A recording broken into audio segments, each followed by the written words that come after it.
आज के पेपर में भी बहुत ही इंटरेस्टिंग खबरें हैं। तो सबसे पहले आपको पेपर ही दिखा दूं, पढ़ना ज़रा।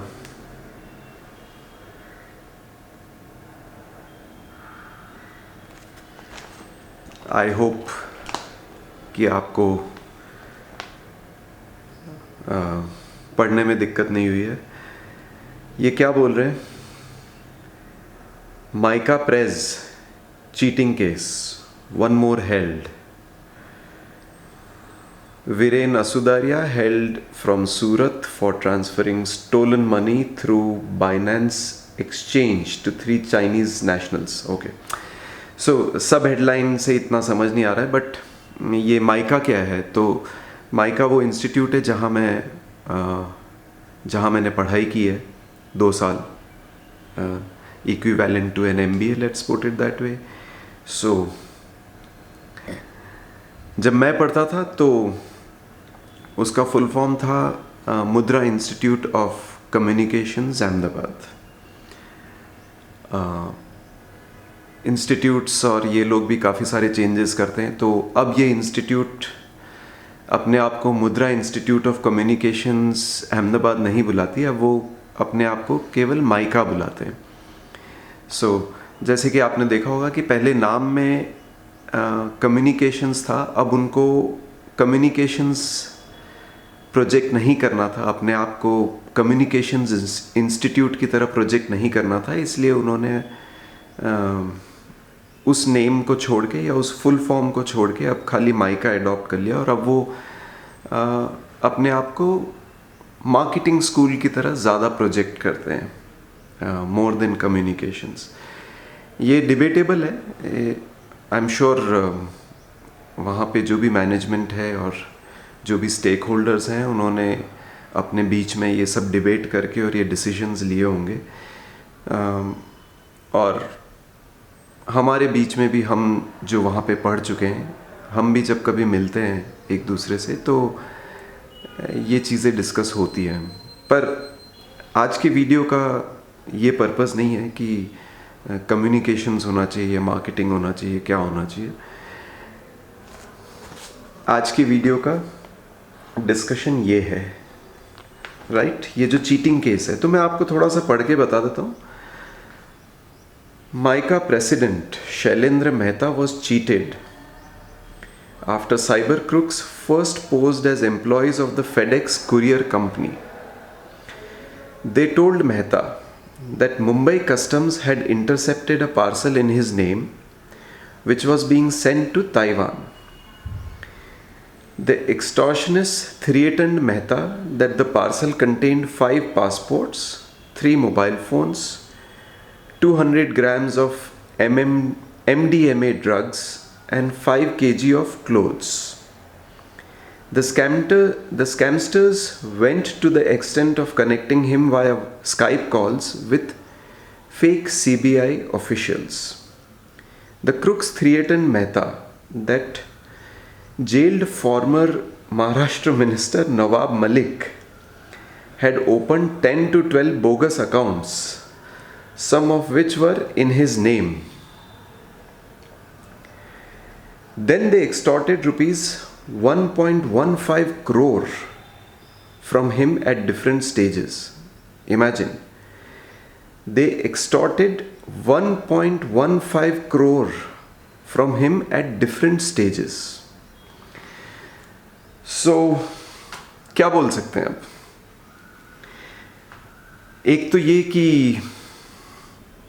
इट फील स्ट्रेंज कि हमारे इंस्टीट्यूट के प्रेसिडेंट होते हुए उनको चीट किया गया, और वो चीट हो गए, ये भी एक सरप्राइजिंग बात है, क्योंकि आई मीन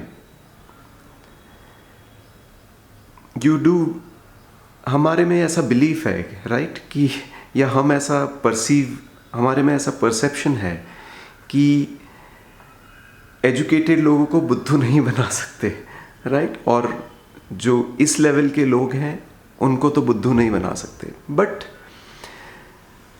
वेल, एजुकेटेड तो मैं भी हूँ, मेरे डैड भी हैं, मेरी मॉम भी हैं, हम एजुकेटेड हैं, बट हमें भी तो किसी तरीके से बुद्धू बनाया ना, किसी तरीके से।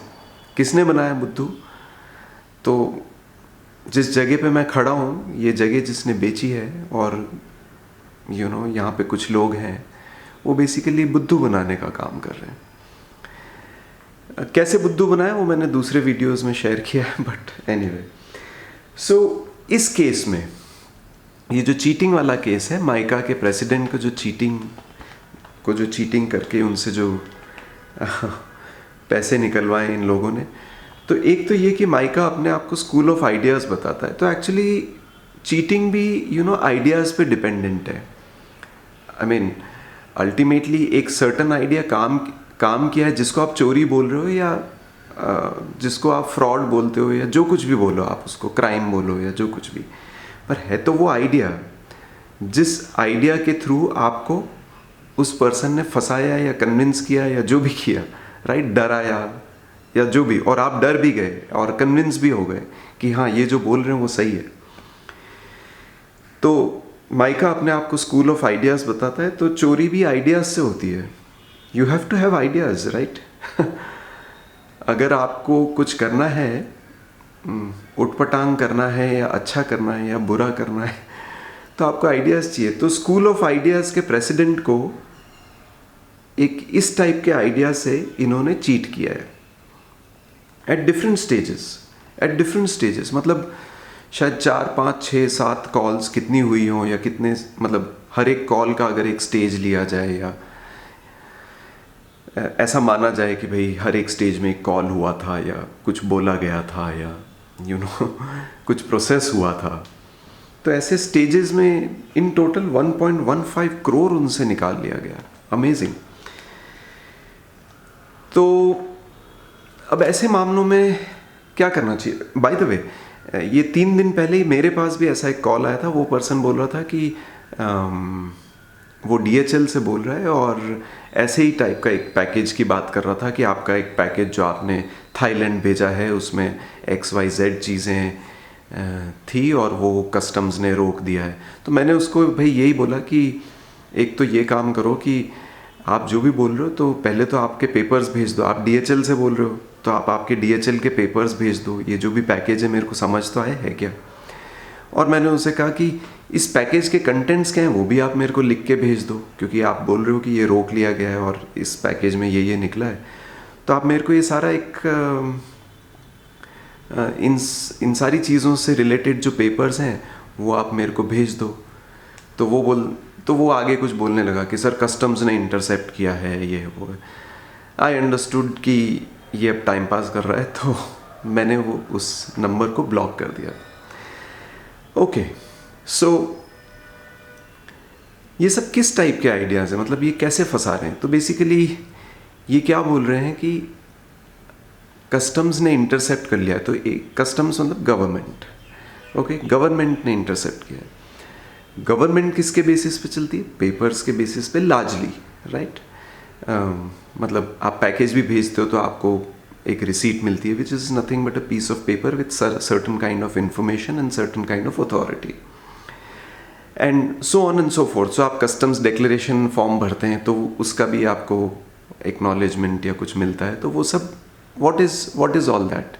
So that is nothing but paper, right? So ये सब होती है।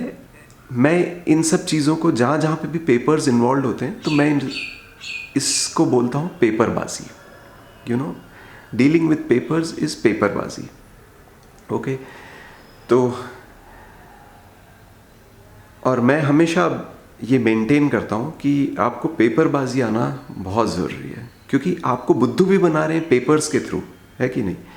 जब आपको कोई रिटन मटेरियल देता है, वो ये बोलता है कि this is nutritious, this is फलाना, दिस इज़ दिस। जैसे कि FMCG गुड्स होते हैं, उसके रैपर्स पे लिखा होता है न्यूट्रिशनल कंटेंट, और फिर उसके ऊपर कुछ लिखा होता है carbohydrate so much, protein so much, या जो भी उनके कुछ टेक्निकल टर्म्स भी होते हैं उसमें सब लिखे होते हैं, right. So wrapping paper is also nothing but I mean wrapping paper itself, the word itself has paper in it, and so wrapping paper पे भी कुछ लिखी हुई होती हैं, तो वो क्या है, पेपरबाजी है, राइट। आपको इन्फॉर्मेशन दी जा रही है कुछ पेपर्स के थ्रू, या आपको एक जो भी नोटिस दिया जा रहा है, या और क्या बोल सकते हैं, अथॉरिटी लेटर दिया जा रहा है, या अप्रूवल या परमिशन लेटर दिया जा रहा है, तो वो सब किस पे जा रहा है, पेपर पे जा रहा है। तो वो सब गेम है पेपर्स का, राइट। सो पेपरबाजी includes that concept of games, you know. So good game और बैड गेम, अच्छा गेम खेलना है तो वो भी पेपर पे होता है, और गलत गेम खेलना है तो वो भी पेपर पे होता है, और बहुत सारा पेपर पे होता है, राइट। सो जैसे अकाउंट्स में कुछ ना कुछ डाल देना, जैसे हमारे यहाँ पे अकाउंट्स दिए तो उसमें एक फर्जी एंट्री डालिए 17 लाख रुपए की, तो वो क्या है, what is accounts, basically it's nothing but paper, and on paper you are writing something basis certain logic और इलॉजिक और whatever, right, and you are claiming something, right. तो वो हुआ पेपरबाजी, ओके। हाँ, हमारा इंप्रेशन क्या है कि जैसे ही पेपर आता है तो हम में से बहुत सारे लोग डर जाते हैं। आई मीन किसी का पेपर आ गया तो आप डर गए, उसका पेपर आ गया तो आप डर गए, इररिस्पेक्टिव ऑफ द सिचुएशन क्या है, फैक्ट क्या है, आप डर जाते हो, है कि नहीं। जैसे कि अब ये डर गए होंगे, इन्होंने बोला कस्टम्स ने इंटरसेप्ट कर लिया है, तो इनको कुछ ना कुछ बोला होगा, तो इनको लगा होगा कि अब government will initiate certain proceedings, this that, may be कुछ फेक पेपर्स भी शायद इनको दिखाए हों, I don't know. But basically government से रिलेटेड चीज़ें हैं तो उसमें पेपर का एक बहुत बड़ा रोल होता है, और टिपिकली आप दोनों ही चीज़ों से डर जाते हो, एक तो गवर्नमेंट और एक पेपर से उसका एसोसिएशन, राइट। उन दोनों ही चीज़ों, अगर गवर्नमेंट का पेपर है तो बिल्कुल ही डर जाते हो। तो ये बात है। So but look, if you're prepared to read papers, if you're prepared to go into the depth of what each and every word on that paper means, right, तो आप ये गेम खेल सकते हो, और ठीक से खेल सकते हो। चाहे कोई आपके साथ बुरा करने वाला है तो भी आप ये गेम ठीक से खेल सकते हो। क्यों? क्योंकि आप अब उसके मीनिंग्स थोड़े समझने लगे हो। जो आप वर्ड्स पढ़ रहे हैं वो कहीं ना कहीं आप प्रोसेस कर रहे हो आपके दिमाग में, और समझने की कोशिश कर रहे हो कि ये किया क्या है। अब जो प्रेसिडेंट हैं हमारे इंस्टीट्यूट के, या थे, right, I mean factual terms में उन्होंने ये सब तो किया नहीं था, बट गवर्नमेंट का नाम सुनते या कस्टम्स का नाम सुनते ही घबरा गए होंगे, और अगर उनको कुछ फेक पेपर्स दिखाए होंगे तो उससे भी घबरा गए होंगे, या जो भी हुआ होगा। सो पेपरबाजी इज़ अ स्किल। पेपरबाजी जैसे कि मुक्केबाजी होती है, मुक्केबाजी, right, which is boxing in English, मुक्केबाजी, उसी तरह से पेपरबाजी होती है। मुक्केबाजी इज़ अ गेम, पेपरबाजी is also a game. So insurance companies आपको पेपर्स के थ्रू आपको उलझाए रखती है। हमारे बिल्डर भाई ने पेपर्स के थ्रू कुछ कुछ गेम्स खेले हैं। हीरो ने, बिल्डर भाई जो हीरो हैं यहाँ के, राइट। तो और अब जो हमारे चेयरमैन एंड सेक्रेटरी भी है, तो वो भी पेपर अकाउंट्स ऐसे बना रहे हैं कि वो अब पेपर बेस्ड गेम कर रहे हैं वो लोग, राइट।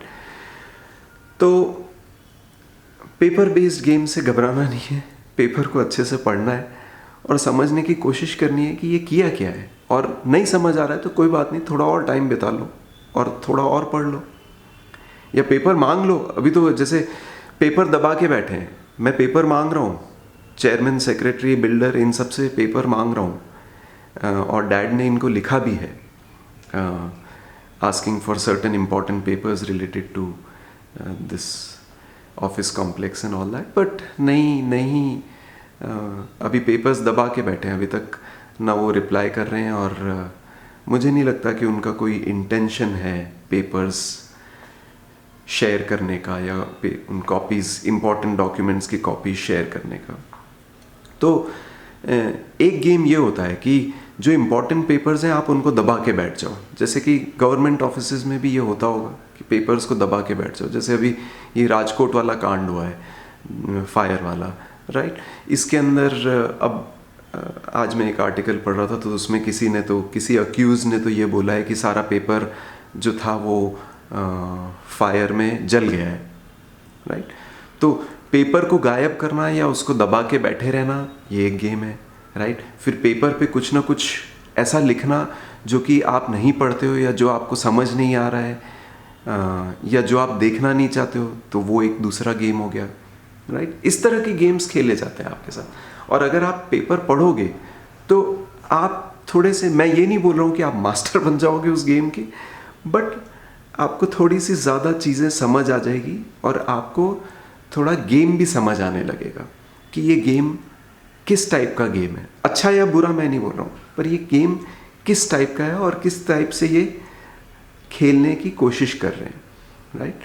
और कई बार जब आपको गेम्स खेलना नहीं आता तो आपको लगता है ना कि आप काइंड ऑफ बुद्धू हो, राइट।